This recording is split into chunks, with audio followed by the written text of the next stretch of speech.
3, 2, 1...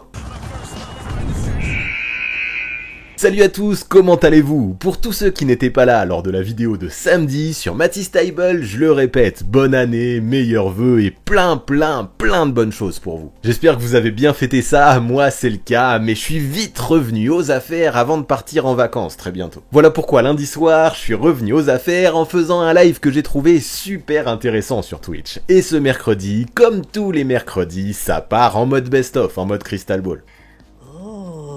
Là, l'idée principale, c'était de parler des joueurs que je trouvais sous-cotés en NBA, ceux que j'ai appelés les underrated players. Forcément, ce sera une liste très personnelle et un concept que vous pourrez trouver subjectif dans la mesure où la sélection de ces joueurs dépend vraiment de la vision que chacun a d'eux. Mais ne vous inquiétez pas, ça nous a pas empêché de débattre, et ce que j'ai trouvé super intéressant, c'est que sur Twitch, vous aussi, vous m'avez listé tout un tas de joueurs que vous considériez comme sous-cotés. Alors vous, là, qui êtes là pour le best-of, sur YouTube, j'attends la même chose de votre part en commentaire. Mettez-moi la liste de vos underrated players dans cette rubrique. Mais avant ça, il faut que je vous présente les miens, alors on ne perd pas plus de temps, c'est parti! Quels sont selon moi les joueurs les plus sous-cotés en NBA? Alors aujourd'hui, je vous propose un sujet très personnel, parce que pour moi, en NBA, je trouve qu'il y a quelque chose de flagrant, c'est que la hype joue beaucoup, et comme je le dis souvent, en fait, on privilégie souvent le scoring, énormément même le scoring, les 3 points, les dunks, les actions spectaculaires, et puis souvent aussi l'attitude d'un joueur aussi, son charisme, son flow, son aura, son look, tout ça, ça fait des éléments un petit peu perturbateurs, qui rendent difficile, je trouve, d'évaluer le réel niveau de tous les joueurs NBA. Et en fait, moi le premier, on peut avoir des jugements faussés sur certains gars, parce que ils arrivent à faire en sorte de développer chez nous une certaine affection particulière, alors que pourtant, il y en a d'autres qui passent complètement sous le radar, parce qu'ils sont peut-être moins spectaculaires, peut-être parce qu'ils scorent moins, peut-être parce qu'ils ont moins de charisme. Et en fait, pour moi, tout ça, ça fait un fossé. Il y a des joueurs qu'on surestime clairement, parce qu'on a l'impression de voir qu'eux, et souvent parce que c'est des gros scoreurs, mais aussi d'autres qu'on sous-estime clairement, parce qu'ils sont plus discrets, et qui passent complètement sous le radar, alors qu'en vrai, quand on regarde un petit peu le jeu avec plus d'attention, on se rend compte qu'ils n'en sont pas moins efficaces. Et parfois, c'est ça le pire, ils sont peut-être plus efficaces, parce qu'en fait, ils vont moins shooter, mais avec plus de réussite, on les verra moins que quelqu'un qui croque, et pourtant leur impact sera très important, et quand on étudiera tous les matchs, on se rendra compte à quel point leur rôle peut être primordial dans une équipe qui cherche la win, pour toutes ces petites choses qu'ils font sur le terrain par exemple, et tout ce qu'ils apportent, et c'est aussi pour ça que les coachs les aiment tant.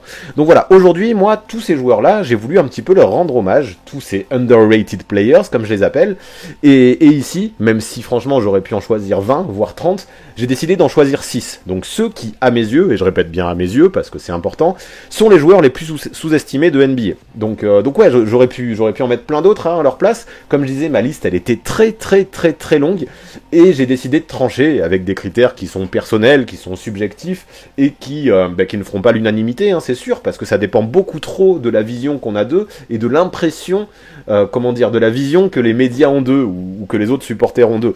Donc voilà, moi j'ai fait ça avec mon point de vue, qui m'est propre, qui pourra complètement différer d'une personne à une autre, mais peu importe. Moi je trouve ça cool de leur faire un petit big up, parce que pas assez de monde le fait à mes yeux, donc on va partir sur ces gars qui selon moi sont les plus sous-estimés de la ligue. Underrated player number 1. Donc le premier dont je vais parler, c'est Mikal Bridges, qui pour l'instant, depuis le début de sa carrière, n'a eu aucun honneur, aucune sélection dans les équipes All-NBA ou All-Defensive. Pourtant là, il a été finaliste NBA, il joue un vrai rôle, je trouve, aux Suns depuis 2 ans, et on en parle encore trop peu, même si on commence un petit peu à en parler, et que je trouve ça pas mal. Et surtout, je trouve qu'on ne le félicite pas assez, qu'on ne le récompense pas assez à sa juste valeur quand on parle des Suns. Pourtant, dans l'Arizona, on sait l'importance qu'il a. Là, cet été, il a signé un contrat de 90 millions sur 4 ans, ça paraît pas mal, ça paraît une belle somme, mais moi je me dis qu'au vu de son potentiel et de son profil, je me dis qu'il aurait pu en toucher encore plus ailleurs, et bientôt, je pense qu'il fera partie des contrats qui vaudront vraiment le coup en NBA s'il continue sur cette lancée. De toute façon, pour l'instant, c'est un joueur qui agit toujours discrètement, toujours dans l'ombre, et qui montre que il montre déjà que ce contrat, il le mérite amplement. Là, son début de saison avec les Suns, c'est très bon, il semble progresser mois après mois, année après année, sans jamais s'arrêter, et si bien sûr, il faut évidemment parler de ses immenses qualités sur la défense extérieure, il a aussi, et ça je tiens à le souligner, un rôle offensif qui devient primordial. Pour ceux qui en doutent, rappelez-vous de ses 27 points lors du Game 2 des finales contre les Bucks par exemple, mais le mieux là c'est que depuis cet été, il semble encore avoir passé un cap, comme si la grosse expérience de playoff de l'an passé l'avait encore aidé à mûrir, l'avait encore aidé à se surpasser et l'avait encore aidé à développer son jeu. Encore plus là, et c'est là que je l'aime beaucoup, il semble savoir ce qu'il faut pour gagner. C'est un winner qui a déjà gagné avec Villanova à la fac et qui sait ce qu'il faut justement pour apporter la win, comment peser dans un match et comment être utile. En fait, comme beaucoup de joueurs qui sont passés par cette fac, il a pu développer un vrai QI basket, un vrai sens du jeu, surtout que lui, il a passé 3 ans sous les ordres de Jay Wright, qui est un vrai formateur là-dedans, et ça a fait son œuvre, je trouve. Là, avec Michael Bridges, on a un vrai pro qui a très faim, qui a très soif, et ça se voit tous les soirs. Donc après, en plus de ça, c'est certain, fréquenter un leader comme Chris Paul, ça l'aide encore plus à grandir, et quand Bridges parle de Chris Paul, du point guard, ça se voit aussi, c'est un modèle, il a des étoiles dans les yeux, et c'est intéressant ça, parce que justement, il l'a dit, il veut s'en inspirer offensivement, que ce soit en termes de QI basket, de leadership, de prise de décision. Chris Paul, finalement, même si c'est pas du tout le même poste, c'est un modèle pour Bridges, et ça sent que Bridges travaille un petit peu dans le même sens que Chris Paul le fait, en communiquant de plus en plus, en donnant de l'importance à tous les petits détails, et ça je trouve que c'est primordial, en essayant de se placer au bon endroit, au bon moment, et ça des deux côtés du terrain. Et je trouve ça super bien. En fait, on sent qu'il fait pas les choses juste parce que parce que Monty Williams lui dit de les faire. Lui, il essaye de comprendre pourquoi il fait ci ou ça, comprendre pourquoi il est efficace, comprendre comment être encore plus efficace, et ça donne encore plus de force à son jeu. En vrai, dans ce collectif des Suns, je le trouve parfait. Il est comme un poisson dans l'eau, à tel point qu'on l'oublierait presque quand on le regarde, tellement il se fond un peu dans ce collectif. Et je crois que c'est ce qui fait qu'il est sous-coté, en fait, parce que lui, il est comme ça, un joueur qui va vraiment se sacrifier pour les autres, un défenseur excellent, avec une envergure folle, de plus de 2m15, ça lui permet de switcher, de mettre des contres, de voler des ballons, d'être efficace sur la balle, mais aussi loin de la balle, et ça on l'oublie souvent, mais c'est important. En fait, il est non seulement le défenseur expert des Suns au périmètre, avec des attributs physiques de pieuvre, avec un gros moteur, c'était le gars qui en finale arrivait à scoltiner un coup Jrue Holiday, un coup Middleton, un coup Giannis Antetokounmpo, et ça marchait pas trop mal. Aujourd'hui, tous les soirs, c'est lui qui se tape le meilleur scoreur adverse, de Curry à Harden, et il s'en sort souvent bien encore. Enfin, parlez-en à Curry et Harden, qui à chaque fois face à Bridges ont eu des soirées compliquées. Et voilà, et puis c'est devenu une habitude, les gars sur qui il défend passent des soirées cauchemardesques quand Bridges est présent, quoi. Et puis voilà, comme je disais, je vais encore aller plus loin que ce côté poison défensif. En attaque, c'est un bon finisseur, que ce soit dans la raquette ou à longue distance. Il attaque de mieux en mieux les close-out, et ça je trouve que c'est vraiment bien, parce qu'avant il avait tendance à rester bloqué à 3 points. Maintenant, quand le défenseur monte, il arrive à s'ouvrir les lignes de drive et à aller finir tranquillement parce qu'il a une bonne finition. Ses cuts sont souvent réfléchis, sont souvent bien sentis. Il a des qualités athlétiques qui lui permettent aussi d'assurer en transition, et en plus de ça, il continue de plus en plus à mettre des shoots. Et là, ça commence à lui faire un éventail qui est quand même super intéressant. En fait, il arrive à enfiler à merveille, j'ai envie de dire, le costume de 3&D que tout le monde recherche en NBA. Donc en plus de ça, il fait ça avec tellement d'aisance, tellement de naturel, que, je le répète, ça fait qu'il passe sous le radar. Et pourtant, qu'est-ce qu'ils sont importants, ce genre de gars? Bridges, c'est clairement une pièce essentielle du dispositif de Monty Williams, faut s'en rendre compte, et pour être vraiment complet à son sujet, parce que là j'ai envie de pousser de plus en plus loin dans les détails, il faut aussi parler de son côté Iron Man. En 4 ans dans la ligue, il a pas manqué un seul match, rien que ça c'est quand même assez hallucinant, qu'il vente, qu'il pleuve, qu'il neige, peu importe, Bridges est là tout le temps. C'est pas du genre à demander du repos ou à exagérer des blessures pour être tranquille. Lui, c'est plutôt tout l'inverse, parce que même avec un petit doigt disloqué, il demande à jouer, là, comme c'était le cas face aux Warriors, et je trouve que c'est plaisant, vraiment, ce caractère. Il a la bonne mentalité, c'est le gars qui se bat pour apporter tout ce qu'il faut à l'équipe, qui fait toutes les petites choses, que ce soit un stop défensif, un rebond offensif aussi, pour offrir une seconde chance aux Suns. Tout ça, c'est super précieux d'avoir cette énergie et cette volonté d'être là tous les soirs, et encore tous les soirs. On a un mec qui lève jamais le pied, c'est appréciable, qui est jamais fatigué, qui est toujours focus, qui est toujours discipliné et qui a réellement un impact qui va au-delà des stats. Bien sûr, j'affiche les stats, mais pour moi, son impact va au-delà de ça. Il a une vraie force mentale qui participe au moins en partie à faire de lui un grand joueur. Maintenant, je dis pas non plus qu'il faudrait qu'il soit All-Star, du moins pas encore, mais j'aimerais qu'on en parle plus. On en parle déjà un petit peu, mais je pense qu'il mérite qu'on en parle plus. Et l'imaginer dans une All Defensive Team pour cette saison, Au vu de ce qu'il fait, jusque-là, pour l'instant, ça me semble un minimum. Quand je vois que le soir de la draft, alors que lui, il rêvait de jouer aux Sixers à Philadelphie, parce que c'était l'équipe qu'il supportait depuis tout petit, puis c'est la ville dans laquelle il a grandi.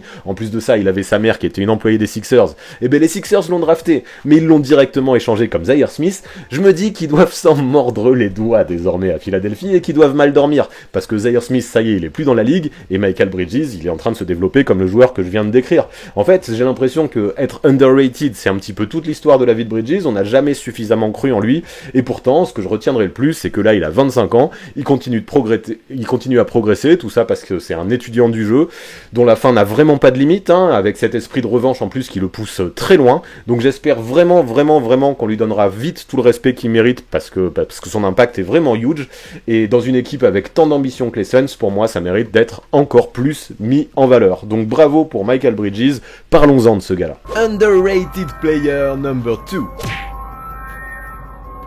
Mon deuxième underrated player, c'est Malcolm Brogdon, qui pourtant, lui, quand il est arrivé en NBA, au bout d'une saison, a déjà eu des récompenses parce qu'il a été élu rookie de l'année. Bon, malgré cette distinction, il a quand même été pas mal critiqué, pas directement, parce que beaucoup disaient que c'était pas mérité, en disant que c'était un rookie of the year par défaut, parce que Joel Embiid n'avait pas joué assez de matchs, alors que Joel Embiid était quand même bien meilleur que Malcolm Brogdon. Et c'est vrai, sauf que bon, au bout d'un moment, il faut se rendre à l'évidence, quand tu joues 25 matchs ou 30 matchs dans la saison, c'est pas suffisamment pour prétendre à des honneurs, et finalement, au vu de ce paramètre, c'est plutôt logique que Malcolm Brogdon ait été élu rookie de l'année, parce que mine de rien, il avait fait une excellente saison à Milwaukee. Mais sauf que depuis, et c'est pour ça que je trouve qu'il est sous-coté, on en parle quasiment plus. En tant que rookie, ok, il a hypé du monde, et là j'ai l'impression que plus aucun média ne s'intéresse à lui. Pourtant, les gens ne se rendent pas compte à quel point il est un meneur de jeu qui joue juste. Et ça, je sais pas, c'est peut-être à cause de ses fragilités, je me dis, à cause des nombreuses blessures qu'il enchaîne, des nombreux matchs ratés. C'est vrai qu'il y a un côté désespérant là-dedans, quand on parle de Malcolm Brogdon. Là, il est encore en protocole Covid, par exemple, le pauvre. Récemment, il était blessé au tendon d'Achille. Ça s'arrête pas. Et c'est vrai que ça aide pas pour qu'on parle de lui s'il est tout le temps sur le côté. Mais c'est pas pour ça, je me dis, qu'il faut complètement oublier et zapper le niveau que Malcolm Brogdon peut atteindre. En fait, en attaque, déjà je vais parler de l'attaque, parce que c'est important bien sûr, et c'est un secteur dans lequel il pèse, mine de rien, c'est un vrai floor général, c'est un cerveau comme il y en a peu en NBA, beaucoup pensent de lui qu'il sera un futur coach, et en fait il montre tout, il en est capable justement, je sais pas si lui est intéressé, mais je me rappelle d'un sondage des joueurs il y a 1 ou 2 ans, en leur disant quel joueur pour vous enfilerait mieux le costume de coach, et Malcolm Brogdon arrivait en tête. Et je comprends bien, parce que sur le terrain, il se comporte comme un coach. C'est un mec qui voit tout, qui connaît le jeu, qui anticipe et qui place ses gars sur le parquet en attaque. À chaque fois, il lance le système qu'il pense le plus adapté, et souvent, c'est des bons choix qu'il fait. J'ai l'impression, vraiment, je le répète, mais que les gens se rendent pas compte, soit parce qu'ils ont pris l'habitude qu'il puisse jouer comme ça, soit parce qu'ils font pas attention, parce que son jeu est peut-être pas assez funky, pas assez flashy. Mais Malcolm Brogdon, il a vraiment un côté Einstein sur un terrain de basket, c'est évident. Et j'ai l'impression qu'on a tellement pris ça pour acquis qu'on a tendance à l'oublier. Puis au bout d'un moment aussi, il faut se rendre compte de certaines choses, je me dis. Bien sûr, il est le meilleur passeur de son équipe à Indiana. Ça, c'est le meneur de jeu, à la limite, ça paraît logique. Mais sauf que, on parle énormément, je trouve, chez les Pacers de Domantas Sabonis, de Miles Turner, de Caris LeVert, mais qui c'est le meilleur scoreur des Pacers cette saison? Eh ben, c'est Malcolm Brogdon. Et pourtant, c'est le dernier dont on parle. Je trouve que c'est assez fou. Parce que ouais, c'est pas qu'un playmaker. C'est aussi un gars qui est, alors c'est pas non plus un monstre athlétique, mais qui est mine de rien assez explosif, qui a un bon first step, qui peut aller au cercle facilement. Et surtout, qui est un joueur très adroit, qui prend les bons shoots, qui a une super sélection, encore une fois, grâce à son intelligence de jeu, qui est très efficace. On l'oublie ça aussi, mais en 2019, il a fini dans le 50-40-90 club. C'est quand même un club très fermé, et c'est un truc de ouf d'atteindre ça. Mais bon, comme si, vu qu'il s'agit de Malcolm Brogdon, il fallait que ce soit banal, et pas qu'on le mette en valeur. Donc je sais pas, c'est quand même dommage, il est sûrement trop discret, pas assez bankable, il vend peut-être pas assez de maillots, je sais pas ce que c'est le problème. Peut-être que... Ouais, non, à mon avis, c'est cette discrétion. Surtout qu'en défense, en fait, il fait le taf aussi, parce que là, j'ai parlé que de l'attaque. Ok, c'est pas non plus du niveau de Bridges dont on parlait juste avant en défense extérieure. Mais quand même, encore une fois, grâce à son cerveau, le gars se place bien, il anticipe, il sait exactement ce qu'il doit faire pour être performant. Il est grand en plus pour son poste, il est long, il est malin, et il est incroyablement polyvalent, il peut tout faire en fait. Il peut tout faire des deux côtés du terrain. L'an dernier, il a fait une campagne à 21 points, 6 rebonds, 6 passes, un truc comme ça. Pour lui, c'était sa meilleure saison en carrière, une breakout season, et pourtant, personne, encore une fois, ou peu de monde s'intéressait à lui. Jamais il a été dans la discussion pour le All-Star Game, et je dis pas qu'il mérite, hein, mais je me dis, au moins, évoquer son nom parmi les potentiels candidats, ça me paraîtrait pas déconnant. C'est aussi, je l'ai même pas dit ça, mais c'est aussi un mec fédérateur, c'est un gros bosseur, c'est un leader par l'exemple, et à 29 ans, j'ai l'impression qu'il correspond exactement au profil du meneur de jeu dont tout le monde rêve. Il mixe à la fois des qualités à l'ancienne, je trouve, au niveau du playmaking et de l'intelligence de jeu, mais aussi des skills modernes, avec son explosivité et avec son adresse. Il peut peser sur le terrain, mais aussi en dehors, il réalise souvent des triples-doubles, ou des presque triple-doubles. Franchement, tout ça, c'est très fort. Alors, ok, après, il joue à Indiana, et ça aide peut-être pas. C'est pas le plus gros marché, puis l'équipe, depuis quelques années, elle fait pas vraiment rêver. Elle stagne un peu dans le ventre mou, et forcément, il y a mieux pour susciter la hype, c'est sûr. Surtout que là, en plus, actuellement, il y a tout plein d'incertitudes. Le front office a l'air prêt à tout péter, et tout le monde pourrait atterrir aux quatre coins de la ligue, Malcolm Brogdon y compris. Mais au final, je me dis, l'équipe qu'il récupérera, elle pourrait faire un très bon coup. Parce que s'il tombe dans la bonne destination, est-ce que c'est pas ce qui pourrait lui arriver de mieux? En arrivant dans une équipe compétitive, peut-être qu'on parlerait beaucoup plus de lui, peut-être qu'on se rendrait compte de l'impact incroyable qu'il peut avoir, je trouve, qu'on se rendrait compte de son talent, de sa science du jeu qui est phénoménale, de sa justesse, de son playmaking, de son efficacité aussi, qui est remarquable, et peut-être que, comme ça, il pourrait être reconnu à sa juste valeur. Maintenant, la condition sine qua non pour que ça arrive, et c'est ce que je lui souhaite, c'est qu'il reste en bonne santé. Parce que sans blessure, j'ai pas de doute, il est le type de joueur qui a tout ce qu'il faut pour être All-Star, et ça, beaucoup n'y pensent même pas, j'ai l'impression. Donc je dis pas du tout qu'il peut être un franchise player, mais je pense qu'il peut être une pièce essentielle dans une équipe ambitieuse, ou qui rêve d'un titre, ou de passer beaucoup de tours en playoff. Voilà pourquoi je pense que Malcolm Brogdon est un excellent joueur, et qu'on ne parle pas assez de lui. Underrated player number 3. Donc mon joueur sous-coté numéro 3, c'est Josh Hart, qui lui, évidemment, hein, bon, c'est pas trop étonnant non plus, je dis pas qu'il aurait mérité, mais qui n'a eu aucun honneur, aucune sélection, aucun trophée individuel, rien du tout. Et voici encore un ancien de Villanova. En fait, ça va commencer à se voir, je pense que c'est ma fac préférée. Mais réellement, je me répète, je trouve qu'en termes de formation de futurs professionnels, pour faire des joueurs NBA intelligents, utiles, polyvalents, on a un programme incroyable là-bas. Et c'est un programme qui sort tout un tas de joueurs matures et NBA ready, des mecs polyvalents, capables d'exploser et qui souvent passent sous le radar. Donc c'est ce qu'on disait avec Michael Bridges, mais là, à un autre niveau, avec un autre profil de joueur, je veux parler de Josh Hart, qui tout doucement, tout tranquillement, là, à 26 ans, est juste en train de réaliser, et de loin même j'ai envie de dire, sa meilleure saison en carrière. Que ce soit au point et au pass, jamais il a atteint de tels chiffres. Pour l'efficacité et l'adresse au tir, c'est la même, il est très propre, très très juste, regardez ses pourcentages, de toute façon, ils sont excellents, et les gens, j'ai l'impression, ne se rendent pas compte, encore une fois, notamment parce que les Pels réalisent une saison décevante, mais souvent, quand ils gagnent, c'est que Josh Hart fait un très gros match en pesant dans tous les secteurs. Bien sûr, il n'est pas du genre à porter à lui tout seul toute sa team sur son dos, hein. On a Brandon Ingram pour ça à Nola, mais en termes d'impact et de polyvalence, on a un sacré client avec Josh Hart. Je pense aussi que le changement de coach, l'arrivée de Willie Green lui a fait du bien. On a un Green qui lui donne beaucoup de responsabilités et surtout pas mal de liberté, qui le laisse plus créer. Et là, je retrouve un petit peu le Josh Hart que je voyais à la fac, qui joue comme il aime le faire, sauf qu'à ça, en plus de ça, il a rajouté de l'expérience et de la maturité. Aujourd'hui, on a un mec qui joue juste, de manière efficace, et en fait, pour moi, c'est un régal à voir jouer ce genre de joueur polyvalent et intelligent. Ça lui permet d'être bon individuellement, mais aussi de plus impliquer les autres. Vu qu'il porte davantage la balle, ça lui réussit pas mal. C'est clairement dans les passes et le playmaking, pour moi, qu'il a fait le plus de progrès. Maintenant, il peut garder un peu plus la balle, il peut un peu s'amuser, il peut être plus libre, hein, comme je disais. Il peut scorer, il peut distribuer, mais aussi, et ça, je trouve ça nouveau, et je trouve ça très bien, il peut gérer le tempo, il peut changer de rythme, il peut faire fuser les contre-attaques. C'est fort, tout ça, et finalement, ça le rend compliqué à défendre. Parce qu'en plus de ça, que ce soit à mi-distance ou à 3 points, il a un shoot très fiable, et il excelle, je trouve, dans la prise de décision. Bon, excelle, c'est peut-être un mot un peu fort, mais en tout cas, il est très bon dans la prise de décision, et tout ce que j'ai dit, ça commence à en faire des choses, là, en vrai. En fait, c'est tellement un aspect sous-côté de son jeu, je trouve, le playmaking, et je trouve ça dommage. Car clairement, Josh Hart vaut bien mieux qu'un gars qui attend dans le corner et qui prie pour recevoir des ballons, comme c'était un peu le cas avec Stan Van Gundy, même si encore une fois je grossis le trait, mais c'est vrai qu'il l'utilisait un peu comme ça, et c'est peut-être à cause de ça, je pense, que certains l'ont mis dans une case, la case d'un mec qui peut être utile à 3 points pour créer du spacing, mais rien de plus.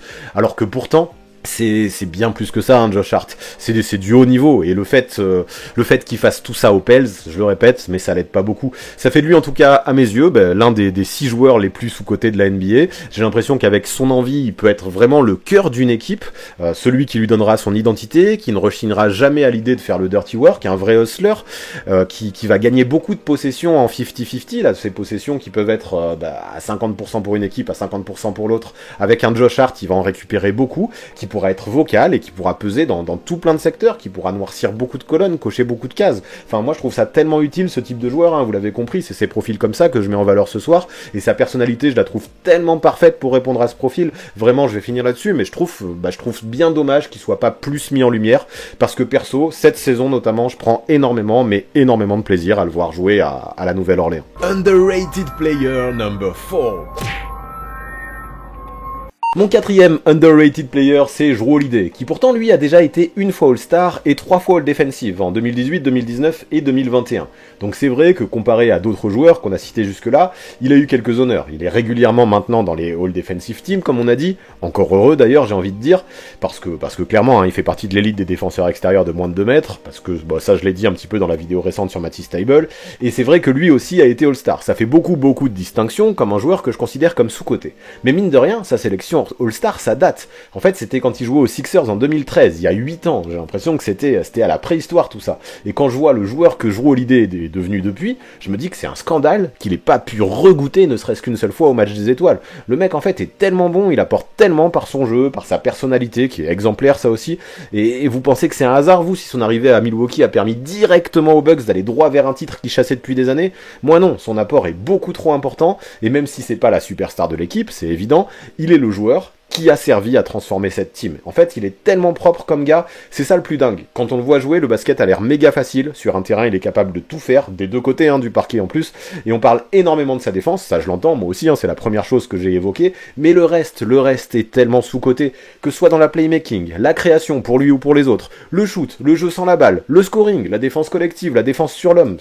C'est le domaine où il est le plus impressionnant, la défense sur l'homme, parce qu'il peut carrément faire changer le cours d'un match là avec cette défense. Mais partout, le mec peut atteindre un niveau exceptionnel. Et le mieux, c'est qu'il arrive à apporter toujours quand il faut, toujours au bon endroit, toujours au bon moment. En fait, quand l'équipe a une faille ou un manque dans un domaine, imagine comment c'est cool pour le coach quand tu vois que ton équipe est en difficulté dans ce domaine, t'as même pas à t'inquiéter parce que tu sais que Jrue Holiday va apporter, va compenser et va combler tes failles. Il va permettre à l'équipe de garder la tête hors de l'eau. Et ça, franchement, on s'en rend peut-être pas compte, mais ça aide à gagner pas mal de matchs en vrai. Si vous voulez un exemple, il suffit de regarder quand Giannis était en protocole Covid en décembre, quand Middleton a loupé quelques matchs lui aussi, Jrue, en fait, il a pris les clés, il a pris les choses en main. Il a tourné à 25 passes et 25 passes, ça fait beaucoup. Il a tourné à 25 points et 8 passes de moyenne là sur un laps de temps d'une quinzaine de jours, et ça a permis à Milwaukee de continuer à gagner et de continuer à se maintenir dans les classements, et surtout avec une propreté assez folle à chaque fois. On a l'impression qu'il prend que des bons shoots, qu'il fait que des bons choix des deux côtés du terrain, et tout ça c'est assez violent, surtout que maintenant en fait, on l'a repositionné au poste de meneur de jeu après qu'il ait été utilisé au poste 2 par les Pelicans, et son impact, je trouve, maintenant qu'il est meneur, est encore plus décisif. Il fait ça en toute confiance, sans jamais forcer, il orchestre tout le jeu des Bucks en fait, des deux côtés du terrain, je le répète, il est genre la pièce essentielle du puzzle, celui qui fait tenir le tout, et celle sur qui on peut constamment compter. En fait, j'ai envie de dire, moi j'aimais bien cette comparaison, j'en parlais aussi à des amis et on discutait de ça, c'est comme si lui c'était le Alfred de l'équipe, si on considère Giannis et Middleton comme Batman et Robin. En fait, c'est le mec qui reste dans l'ombre, qui est caché dans le manoir de Bruce Wayne, mais qui s'occupe de tout plein de choses, pour que tout roule au final. Et maintenant, qu'en plus de ça, il a fait ses marques à Milwaukee, maintenant qui s'est adapté, je trouve que c'est encore plus flagrant parce que je le trouve encore meilleur cette saison que la saison passée. En fait, il est comme le meneur parfait d'une team comme les Bucks. Il joue le meilleur basket de sa carrière et pourtant, je le répète, ça fait 8 ans qu'il est plus All-Star. Si ça, c'est pas être sous-coté, je sais pas ce qu'il vous faut en fait. Après, je pense que c'est aussi un petit peu l'aspect Milwaukee qui fait ça. Le fait que ce soit un petit marché, pas forcément hyper bankable. On a un Chris Middleton, comme par exemple, qui en a souffert pendant de très longues années par exemple. Et même si je pense qu'aujourd'hui, il est toujours pas reconnu exactement à sa juste valeur, lui, au moins, il a pu être 2 fois All-Star en 2020 et en 2021. C'est pour ça aussi que j'ai préféré parler de Jrue Holiday. Et forcément, quand tu es Jrue Holiday, justement, et que tu te retrouves dans l'ombre de 2 All-Stars, ça aide pas pour la hype, c'est logique. Mais ça l'empêche pas d'avoir un niveau ahurissant, des deux côtés du terrain, je le répète, mais c'est important parce qu'on parle trop de sa défense, avec un leadership et une expérience élite, qui met quand même ses points, qui tourne à 7 passes, 7 passes décisives par match, c'est fort. On ajoute à ça ses stats défensives, on atteint encore un autre level. Pourtant, lui aussi, son impact, il va vraiment au-delà des chiffres. Du coup, s'il y a bien un joueur que moi j'aimerais plébisciter pour le All-Star Game, parmi les remplaçants, c'est lui. Car ok, il n'est pas le meilleur scoreur parmi les concurrents qu'il a dans la conférence Est, mais en parallèle, il apporte tellement de choses qui ont tellement d'importance pour la win que je trouve qu'il mérite, en fait, plus que d'autres. Je vais pas donner de nom, sinon je vais me faire taper sur les doigts, mais ouais, c'est lui, il gagne des titres, quoi, et je trouve que ça fait la différence. Maintenant, je me dis, ça lui ira, s'il continue à pas être All-Star et qu'il gagne d'autres titres, je pense qu'il sera content de sa carrière, parce que tout ce qu'il fait, en fait, j'aime beaucoup, il le fait toujours avec humilité, toujours en laissant parler son jeu pour lui, et voilà, ça lui ira de rester dans l'ombre si ça lui permet de collectionner les bagues. Pour l'instant, il en a qu'une, on n'en est pas encore là, mais tout ce qu'il fait, en tout cas, ça apporte la win, donc bravo à lui, et il a une vraie envie de se battre, un vrai côté compétiteur, donc il permet, je trouve, aux Bucks, même s'ils ont gagné l'année dernière, de pas se reposer sur leur laurier, il permet de leur permettre de continuer à être compétitifs, et d'être peut-être favori pour le back-to-back, donc bravo à Jrue Holiday pour ça, je pense qu'il mérite un peu plus d'honneur. Mettez un petit peu de respect sur son nom, je sais que beaucoup le font, mais je pense que les médias ne parlent toujours pas assez de lui. Underrated player number 5. Mon underrated player numéro 5, ouais, c'est un peu mon choix du cœur, mais je le trouve vraiment sous-coté, c'est Georges Niang. Donc ouais, lui, bien sûr, il a eu aucun honneur, je commence toujours par ça, il a jamais été dans une team au LNBA, il a jamais été All-Star, évidemment, donc il a jamais eu aucune distinction individuelle, et c'est vrai que par rapport aux autres joueurs dont j'ai parlé jusque-là, je le mets un petit peu à part. En fait, je le trouve underrated, mais pas de la même façon que les autres joueurs qu'on a abordés aujourd'hui. En fait, les autres, si je schématise grossièrement, on a tendance à les prendre pour des role-players, alors qu'ils pourraient limite être All-Star. Pour Georges Niang, c'est différent. Là, on a un mec que les gens ont tendance à prendre pour un peintre, un joueur de bout de banc, et je l'ai vu un petit peu dans vos commentaires sur le chat, alors qu'en fait, lui est capable d'être un role-player qui peut être important. Un mec qui joue juste, en fait. Et je trouve que ça a son importance aussi. En fait, quand il a signé aux Sixers pour 2 ans cet été, pour seulement 3 millions la saison, beaucoup pensaient que le move était insignifiant. D'ailleurs, on le voyait dans les bilans, la plupart, on n'en parlait pas, ou on l'oubliait, parce que Georges Niang aux Sixers, forcément, ça faisait pas lever les foules, et évidemment que ça n'allait pas changer la face du monde ni de la NBA. Mais ceux qui pensaient qu'il n'allait rien apporter aux Sixers se plantaient quand même totalement. Et l'anecdote que j'aime beaucoup, c'est que le premier qui s'est vraiment planté, c'est Joel Embiid himself. En fait, à la fac, les deux gars, ils avaient joué l'un contre l'autre, et même si les stats de Niang étaient loin d'être ridicules, en fait, on avait un pivot camerounais, on avait un Joel Embiid, qui l'avait clairement dit, il l'a dit avec ses mots, lui, il l'avait mis dans la case des nuls. Un mec qui, ok, pouvait mettre des tirs, mais en NBA, en fait, il y en avait d'autres, des shooters, et Joel croyait vraiment pas en lui, donc quand il est arrivé aux Sixers, Joel Embiid s'est dit, ok, il servira pas à grand chose, et il apportera pas grand chose à l'équipe. De toute façon, lui, dès le départ, il y avait personne ou très peu de monde qui croyait en lui, vu qu'il a été drafté à la 50e position, ce qui est très bas. Et peu de gars, alors bien sûr qu'on en parle, ceux qui font carrière quand ils ont été draftés si bas, parce que justement, ils sont très rares. Et aujourd'hui, Joel Embiid et tous les autres, ils n'ont pas le choix, ils sont en train de revoir leur copie. Et tous ceux qui ont vu jouer les Sixers cette saison, à mon avis, ils doivent faire pareil. Donc déjà, ce qui est appréciable avec Georges Niang, effectivement, on l'a dit, c'est sa capacité à mettre des shoots. Mais en fait, il fait pas que mettre des shoots, je trouve qu'il met les gros shoots, les shoots importants, ceux qu'il faut pas rater, ceux qui permettent de recoller au score, ou ceux qui empêchent les adversaires de passer devant. Et ça, mine de rien, c'est précieux. Déjà, Niang, il a les coronesses de les prendre, mais en plus, bien souvent, il les met. Et avoir cette réussite et ce culot, je trouve que déjà, c'est très fort. Donc, il a une adresse qui est supérieure à 40% à 3 points, il prend les shoots qui comptent, ça a déjà énormément de poids, il peut prendre des coups de chaud, il peut dépasser les 20 points en ne ratant presque rien, et bien sûr, ça plaît à Doc Rivers, ce qui lui donne de plus en plus de temps de jeu.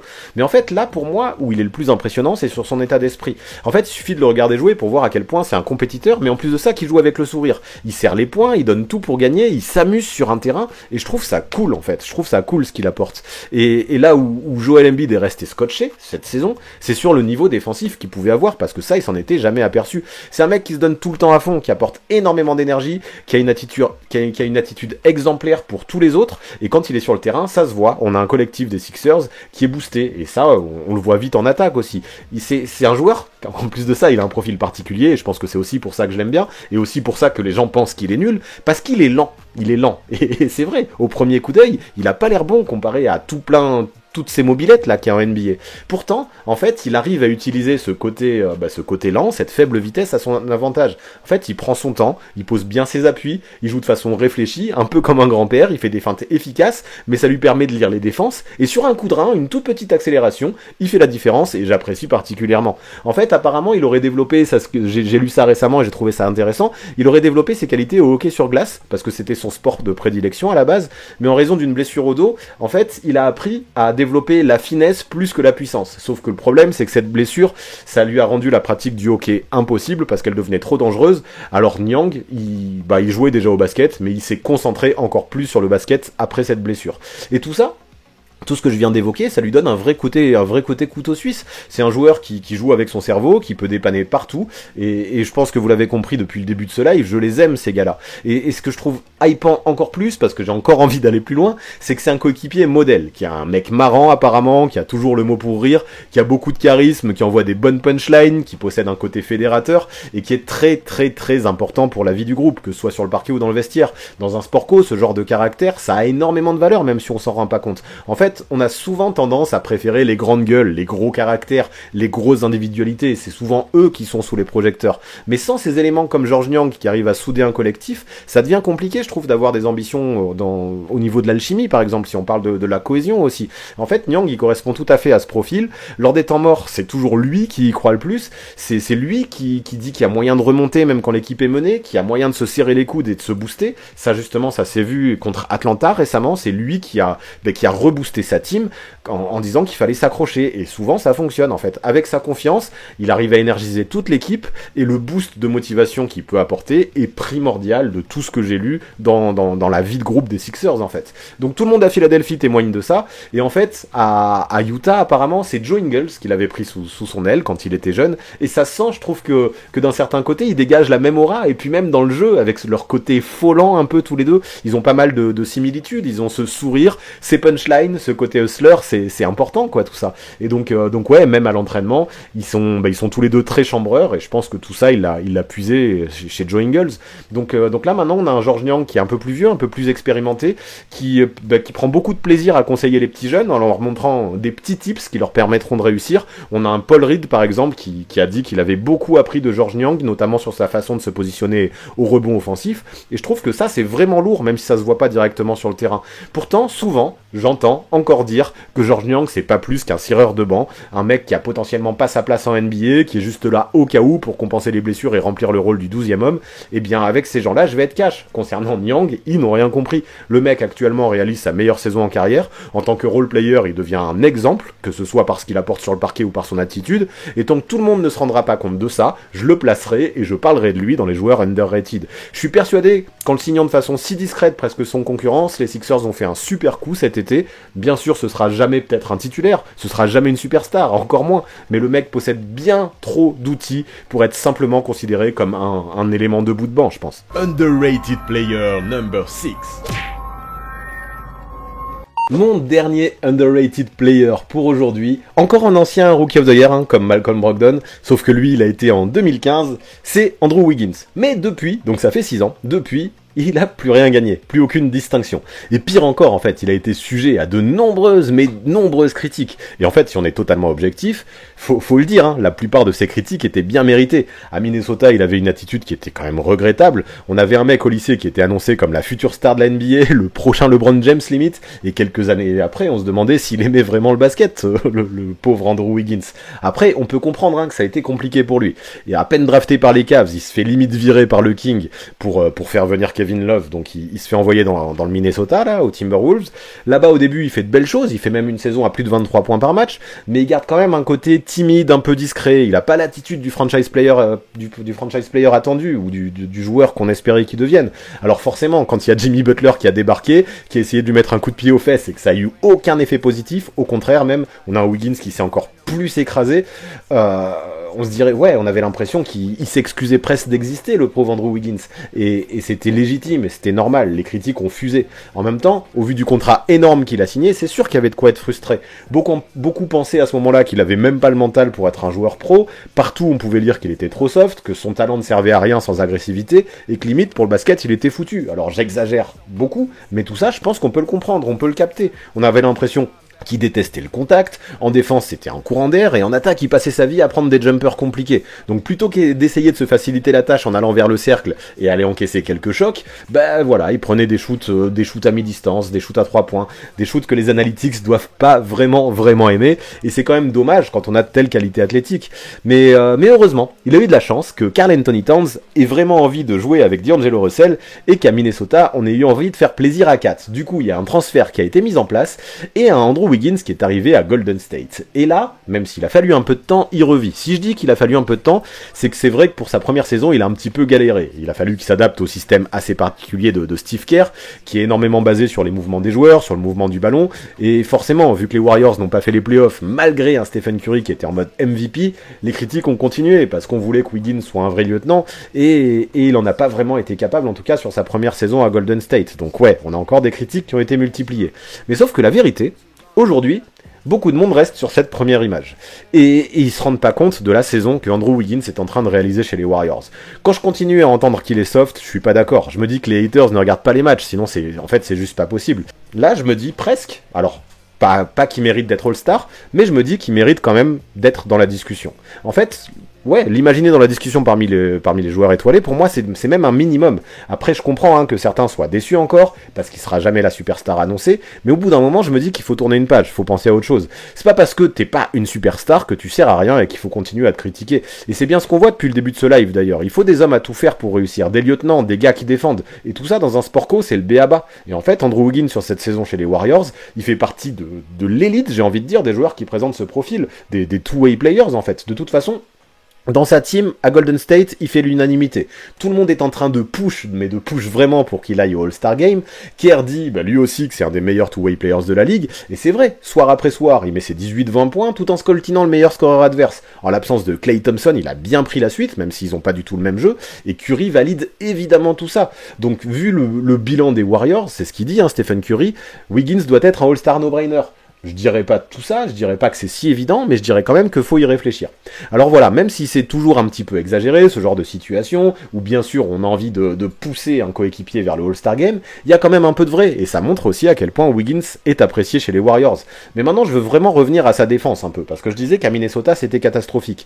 Et là-dessus, c'est le domaine, c'est le secteur dans lequel je le trouve le plus changé. Il me paraît loin maintenant le joueur des Wolves qui semblait dépressif, qui défendait les mains dans les poches, et qui donnait l'impression de rien en avoir à battre. Aujourd'hui, avec sa taille, son envergure, ses épaules, ses qualités athlétiques, le mec s'est transformé en vrai play, en vrai poison. Il est mobile, il est long, il est musclé, il peut gêner les petits comme les grands, il peut switcher sur tous les postes, il est capable de faire du vrai dégât de ce côté-là. Et ça en fait un pion essentiel du dispositif de Steve Kerr. Si les Warriors ont la meilleure défense de la ligue, tout n'est pas dû à Wiggins, c'est sûr, mais il a quand même un vrai rôle à jouer là-dedans. Pourtant, en étant étouffé un petit peu, ou bien étouffé c'est pas le mot, mais dans l'ombre de Draymond Green, de ce côté-là du terrain, je trouve qu'on parle pas assez de Wiggins dans une possible All-Defensive Team, alors que pourtant, à mon sens, il en possède toutes les qualités. En attaque, même s'il a connu un début de saison compliqué, maintenant, en plus de ça, il a vraiment trouvé son rythme. Pareil, sa sélection de shoot pourrie du Minnesota, il faut la ranger, parce qu'aujourd'hui, il prend des bons shoots, il a des pourcentages excellents à 2 points comme à 3 points, il n'hésite plus à attaquer le cercle, et ça, c'est quand même un vrai changement, et peu à peu, il devient une super alternative à ce que propose Stephen Curry, en étant super complémentaire. Quand on voit que sans donner l'impression de forcer, il peut atteindre les 35 points comme il a fait cette saison, impossible de dire que c'est pas un scoreur gifté.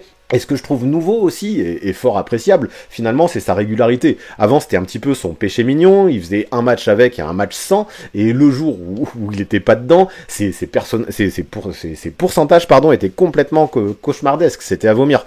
Et aujourd'hui, on n'en est plus là, tout ça, parce que Wiggins commence à connaître son rôle, commence à l'apprécier même, et à essayer d'en tirer le maximum. Il a plus besoin de croquer pour répondre à des attentes trop élevées, il prend plus du tout, là, ses mid-range compliqués, il a soigné sa sélection, il répond bien mieux aux analytiques. quand je disais que c'était un gros défaut avant, et ça lui a fait gagner énormément en efficacité. À 26 ans, il commence vraiment à être un joueur mature, il apprend à ne plus du tout s'enflammer, et même quand on lui parle d'All-Star Game, il a tendance à balayer les questions en disant que lui, il se concentre pas là-dessus, bien sûr ce sera une fierté, mais les seules choses sur lesquelles il veut se focus, c'est le fait de continuer à travailler, continuer à progresser et obtenir des wins.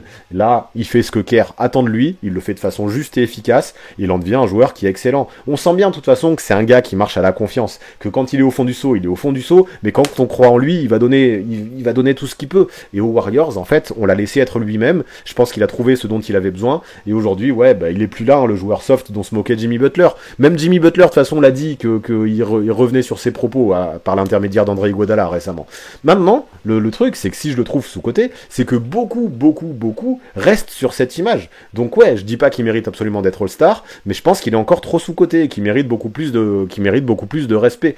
Et voilà, moi je répète, le fait que Jimmy Butler soit revenu sur ses propos, pour moi ça a quand même du sens, parce qu'on a un Jimmy Butler qui est très rarement positif concernant ses adversaires, et lui-même a dit que Andrew Wiggins était vraiment devenu un joueur de valeur, et c'est une preuve que c'est vrai tout ça. La culture des Warriors l'a clairement transformé, et lui aussi est accrédité pour avoir réussi à rentrer dans ce moule. Aujourd'hui, même si c'est pas un franchise player, il fait partie quand même de ce grand groupe, hein. Alors je dis pas de l'élite, mais de ce grand groupe des meilleurs joueurs NBA, et pour moi, tous ceux qui ne pensent pas ça ont tendance à le sous-coter. Donc stop le bashing avec Andrew Wiggins, il est temps et il mérite qu'on le considère à sa juste valeur à mon sens. Épilogue.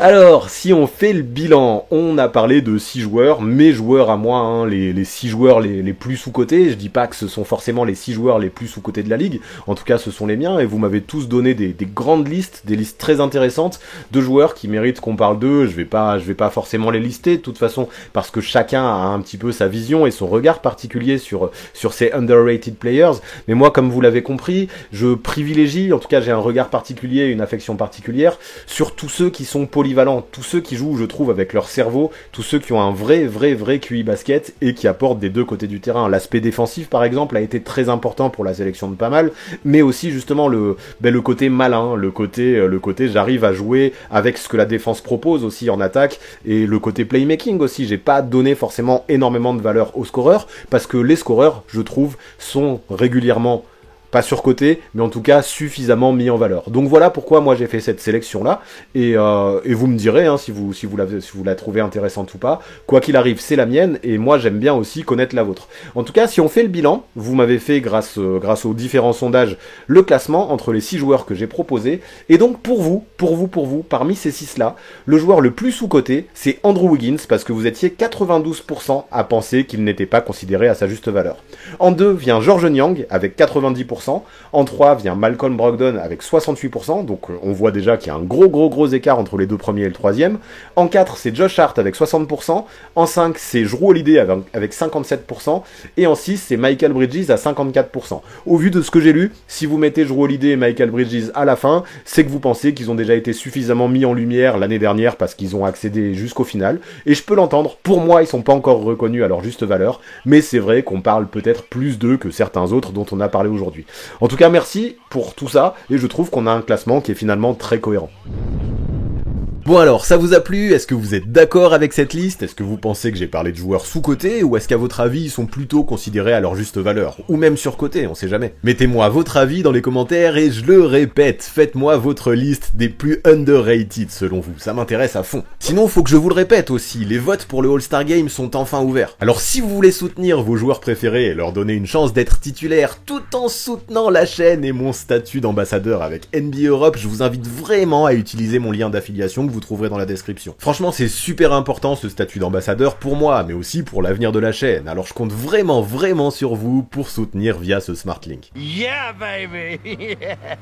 Et pour finir, vous connaissez les bails, on s'abonne à la chaîne, on active la cloche pour recevoir les notifications, on lâche un maximum de pouces bleus et on rédige ses meilleurs commentaires, ou les plus fun, j'aime bien rire, comme beaucoup de monde d'ailleurs je pense. Gros big up en tout cas à tous ceux qui sont restés là, c'est très important pour le référencement, et un merci spécial du fond du cœur à tous ceux qui continuent à soutenir sur Tipeee, ça vraiment c'est primordial. Alors s'il vous plaît, je le répète à chaque fois, mais c'est pas pour ça que ça perd son sens, n'arrêtez jamais. À très vite.